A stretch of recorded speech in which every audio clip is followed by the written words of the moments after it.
18 August 2024 রবিবার শহীদ নাফিজের আত্মার মাগফিরাত কামনার জন্য Banani Vidyaniketan school and college, যেই স্কুলে তার পদচারণা ছিল, আজকে আমরা দেখতে পাচ্ছি যে এই স্কুলের শিক্ষার্থী, সাবেক শিক্ষার্থী এবং বর্তমান শিক্ষার্থী সহ শিক্ষক, শিক্ষিকাবৃন্দ এবং বৈষম্য বিরোধী ছাত্র আন্দোলনকারী বিভিন্ন সমন্বয়ক এবং বিভিন্ন স্কুল অ্যান্ড কলেজের শিক্ষার্থীরা আজকে গোলাম নাফিজের আত্মার মাগফিরাত কামনার জন্য মূলত কিছু কর্মসূচি এখানে ঘোষণা করেছে। আমরা জানি মোমবাতি প্রজ্বলন, জাতীয় সঙ্গীত পরিবেশন এবং দোয়া মাহফিল। আমরা দেখতে পাচ্ছি এই স্কুলের এবং স্কুল অ্যান্ড কলেজের বর্তমান শিক্ষার্থী এবং সাবেক শিক্ষার্থীরা এবং আশেপাশের বিভিন্ন স্কুল কলেজ থেকে বলা চলে শত শত শিক্ষার্থী আজকে নাফিজের যে school Banani Vidyaniketan school and college, সেখানে তারা এই নাফিজের শহীদ গোলাম নাফিজের কে কেন্দ্র করেই মূলত বৈষম্য বিরোধী ছাত্র আন্দোলনের বিভিন্ন নেতাকর্মী, আশেপাশের বিভিন্ন স্কুল কলেজের শিক্ষার্থী এবং এই স্কুলের শিক্ষক, শিক্ষার্থী, কর্মচারীবৃন্দ এবং বর্তমান শিক্ষার্থী এবং সাবেক শিক্ষার্থীরা একটা মিলন মেলার মতো এখানে তারা করেছে শুধু শহীদ গোলাম নাফিজের কে কেন্দ্র করে। আমরা এখন যাচ্ছি, আমরা শুনতে পেরেছি নাফিজের বাবা এখানে এসেছে, আমরা নাফিজের বাবার কাছে যাচ্ছি কিছু শোনার জন্য।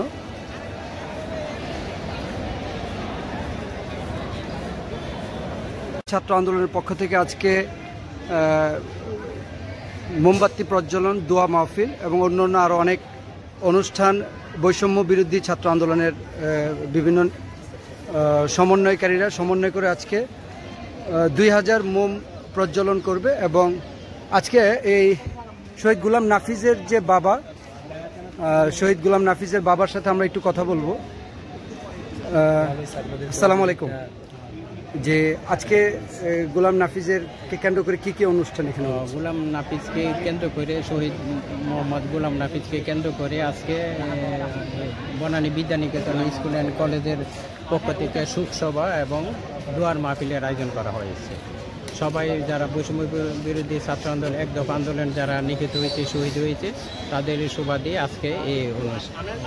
হ্যাঁ, গোলাম নাফিজের অনেকগুলো, এটা হলো যে গুলি খাইছে, গুলি খাওয়ার পর ছবিগুলি তার বাবা যেটা এই ছবিগুলো দেখাচ্ছে আমাদেরকে, যে গুলি খাওয়ার পর যে ছবিটা তারা পেয়েছিল, যেটা গোসল করা মানে যে কাপড়টা খুলে এই যে বুকের মাঝে, এবং যে ছবিটাতে সে বলতেছিল যে এই যে বুকের মাঝ বরাবর একটা গুলি, বুক ছিদ্র হয়ে যেটা ভিতরে গিয়েছিল। আসলে শহীদ গোলাম নাফিজের বাবা খুব মর্মাহত। যে ছবিটি পুরো বাংলাদেশকে কাঁদিয়েছিল, এই ছবিটি রিকশার মধ্যে ঝুলন্ত অবস্থায় যে ছবিটি ছিল, সেই ছবিটি তখনও জীবিত ছিল।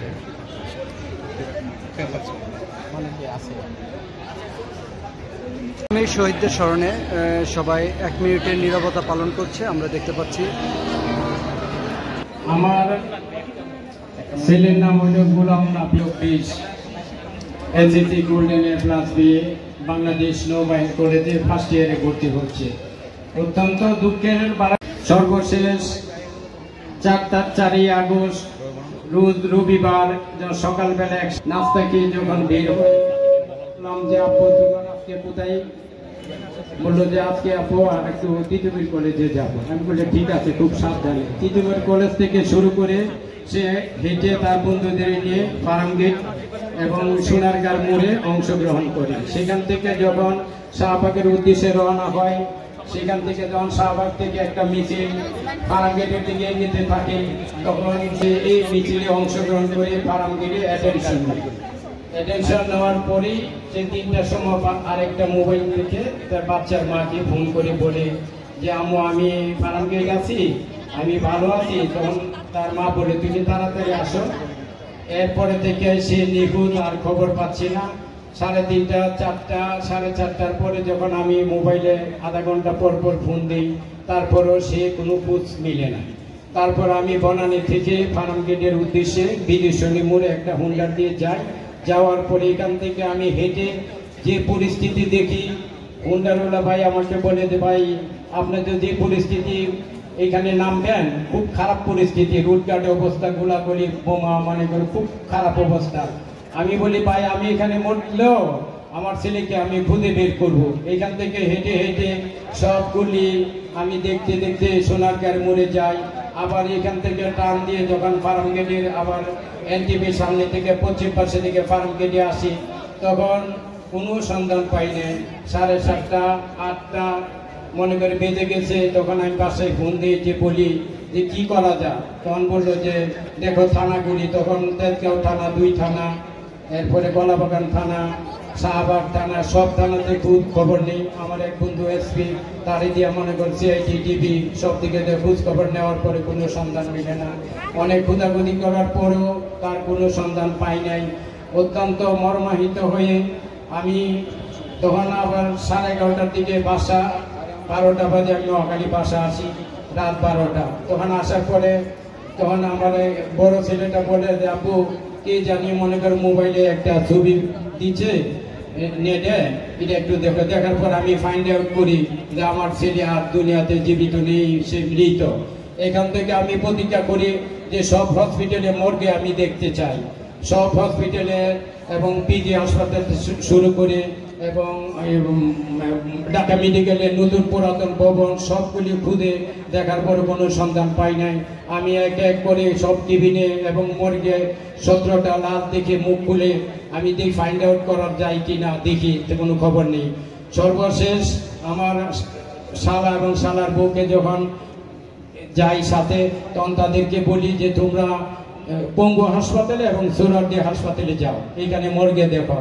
দেখার পরে মনে করেন আমরা মনে করেন খবর না পেয়ে তখন আবার মানব জমিন অফিসে ফার্ম আর কারণ বাজার সেখানে যাই। সেখানে যাওয়ার পরে তখন 2:30, 3টার মতন বাজে উঠবো, অফিসে উঠবো। তখন আমার শালা বলে যে সোহরাওয়ার্দী হাসপাতালে নাপিতের সন্ধান পাইছি, লিটন ভাই তাড়াতাড়ি আসেন ওইখানে। তারপরে সিনজিনি আমি ওইখানে যাই। যাওয়ার পরে দেখি যে আমার ছেলে মর্গে আছে। কান্দাকাটি করতে আমি বুঝতে পারি যে আমার ছেলে মর্গে আছে, এতে কোনো সন্দেহ নাই। তারপরে আমার ওয়াইফ তো আমার বড় ছেলে সবাই আত্মীয় স্বজন মনে করে অজ্ঞান হয়ে গেছে। আমি যে মর্গের যে দায়িত্বে আছে তাকে আমি বলি যে ভাই আমাকে ছেলেটার চেহারাটা একটা দেখান। সে আমাকে বলে যে আপনার ছেলে? আমি বলি জি। আপনি সহ্য করতে পারবেন? হ্যাঁ সহ্য করতে পারবো, যেহেতু ছেলেই মারা গেছে, সহ্য ছাড়া আর উপায় নাই। তখন আমি মনে করেন ছবিটা দেখি, চেহারাটা দেখি, বক্সের ভিতরে যে অবস্থা দেখি, নাকের থেকে মাথা থেকে শুরু করে এমন এক পর্যায়ে আমার ছেলেকে আঘাত করছে। সে আঘাতে আগে আর কোনো সহ্য করতে পারি নাই, কোনো পিতা কোনো লোক কোনো সহ্য করতে পারে নাই। সে মর্গের লোক বলে ভাই এটি কিন্তু শেষ নয়, আরো কিছু আছে। আমি কিছু আর কি আছে, তখন কাপড়টা যখন খুলে দেয় তখন দেখি ঠিক এখান থেকে গুলি করে ওই দিকটা বের হয়ে মাংসের টুকরা বের হয়ে যায় এবং পায়েও মনে করে তার আঘাতের চিহ্ন পাওয়া যায়। এমন অবস্থা, এমন বিপরীত অবস্থা দেখে আমি আর সহ্য করতে না পারি। আমি আল্লাহর কাছে দোয়া করি যে আল্লাহ আমাকে শক্তি দাও, আমি যেন এখন শান্তশিষ্টভাবে আমি যেন আমার ছেলেকে দাফন করতে পারি। আমি অনেক শক্ত মন নিয়ে আমি একদম ঠান্ডা হয়ে আমি আত্মীয়স্বজনকে জানাই। সব আত্মীয়স্বজন শোনার পরে তারা মনে করেন ঠান্ডা হয়ে যায়। কি বলস তুই, কি বলতেছ, সুস্থ আছো না অসুস্থ? আমি বলি আমি সুস্থ আছি, কোনো অসুবিধা নেই। কোথায়? আমি বললাম যে শহীদ সোহরাওয়ার্দী হাসপাতালে মর্গে আছে আমার ছেলে। তখন 4টার দিকে আমি অ্যাম্বুলেন্সের মাধ্যমে ফ্রিজিং গাড়ি করে দক্ষিণ খান দোবাদিয়া বাজারে চলে যায় আমার নিজ বাড়িতে। বাবার কবরের সাথে পরের দিন 5ই আগস্ট রোজ সোমবার সকাল 9টায় দাফন করি। বাবা এবং মা মোমবাতি প্রজ্বলন করল, পাশাপাশি সবার হাতে